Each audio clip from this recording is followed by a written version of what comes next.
C'est un moment marquant de la télévision israélienne.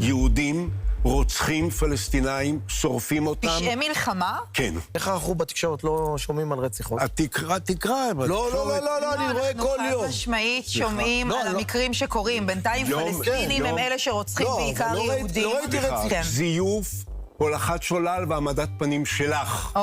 אוקיי. Cet homme, c'est Ehud Olmert, Premier ministre de 2006 à 2009, un ancien Premier ministre israélien qui condamne fermement les agissements de son pays et se retrouve en confrontation directe à la télévision israélienne avec des journalistes.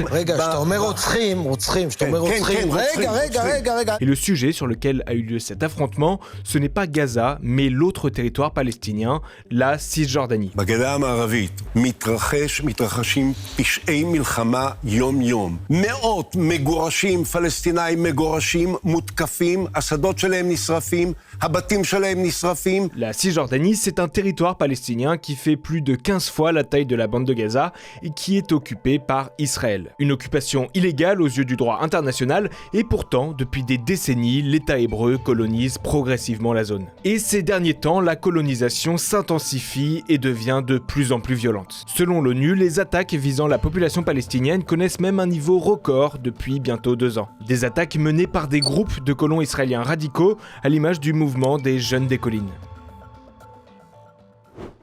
Le 7 juillet dernier, c'est Taïbé, la seule ville chrétienne de Cisjordanie, qui a été attaquée. Plusieurs dizaines de colons israéliens ont notamment mis le feu au cimetière et à l'église historique du village. We are attacked because we are here and we're still in our land and because we are rooting in this land. Even Muslims, Christians, Buddhists, Samaritan, Jews, anyone. And this is very basic. That we are Palestinians, that's why we are attacked. Et l'objectif derrière ces attaques, c'est de terroriser les Palestiniens pour les faire partir. Last month, several homes were attacked by these radicals, lighting fires and directing a billboard that said, "There is no future for you here." De nombreux habitants se retrouvent ainsi obligés de fuir, craignant pour leur sécurité, comme ici à Mouarajat, où après l'incendie de leur mosquée, l'attaque de leur école, de nombreux vols de bétail et des destructions de leurs biens, la majorité des 200 habitants a finalement décidé de fuir le village.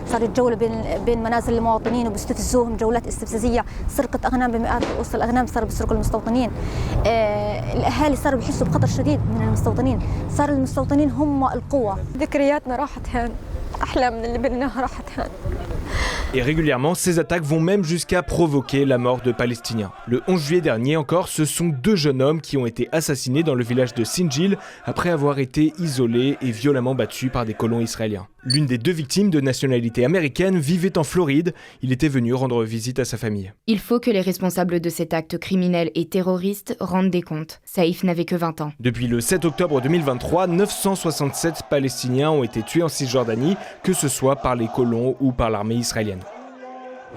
Oui, car si cette colonisation de plus en plus agressive est possible, c'est grâce au soutien du gouvernement de Benjamin Netanyahou, qui la qualifie pour sa part de politique d'implantation.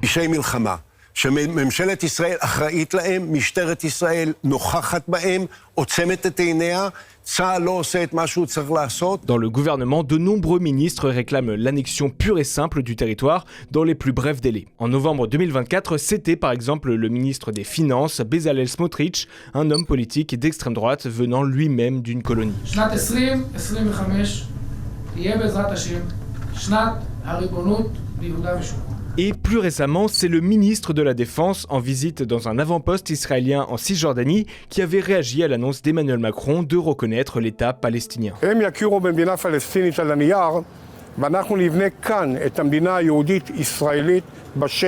Aujourd'hui, la Cisjordanie compte près de 3 millions de Palestiniens pour plus de 500 000 colons israéliens qui vivent dans plus de 130 colonies de différentes tailles, construites illégalement au-delà de la frontière officielle. Et ce nombre va encore augmenter puisque le 29 mai dernier, le gouvernement israélien a annoncé la création de 22 nouvelles colonies réparties sur l'ensemble de la Cisjordanie. Nous avons pris une décision historique, c'est un jour important pour l'État d'Israël. Nous n'avons pas pris une terre étrangère, mais l'héritage de nos pères. Pour établir ces colonies, l'État hébreu finance notamment la construction de routes, de murs entourant les installations et de centaines de points de contrôle tenus par l'armée. L'objectif affiché, c'est d'assurer la protection des colons, mais dans les faits, cela permet également de surveiller la population palestinienne et de limiter ses déplacements. Des opérations militaires ont également lieu.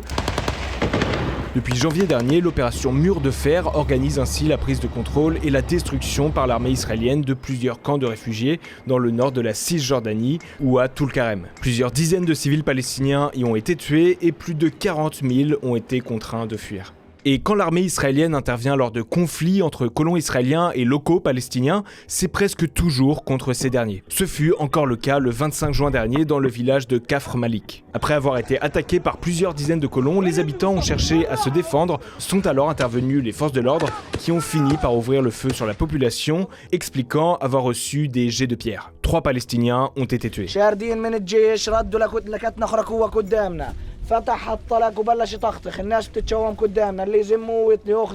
Du côté israélien, 5 colons ont été placés en garde à vue à la suite de l'attaque de Kafr Malik avant d'être rapidement relâchés. Mais cela a suffi pour que le mouvement extrémiste juif des Jeunes des Collines s'en prenne, cette fois-ci, aux forces de sécurité israéliennes. Bilan, la façade du poste de police a été incendiée et des affrontements ont eu lieu, le groupe allant jusqu'à attaquer une base militaire voisine, jetant des gaz lacrymogènes et crevant les pneus des véhicules.